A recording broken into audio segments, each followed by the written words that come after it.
How to remove background in Openshot. Want to isolate your subject and remove the background? Here's how to do it in Openshot. Make sure your video has a solid color background.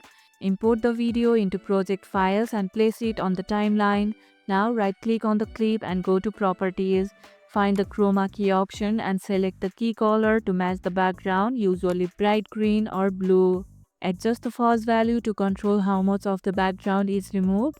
Be careful, too much can affect your subject.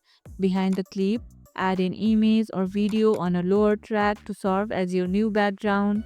Are you replacing the background with a photo, cityscape, or digital effect? Let me know in the comment below. Once done, review your clip to see the background removed and replaced, then export your video with a brand new look. And if this video helped, hit the like button, share it, subscribe, and leave a comment. Thanks for watching, and I'll see you in the next one.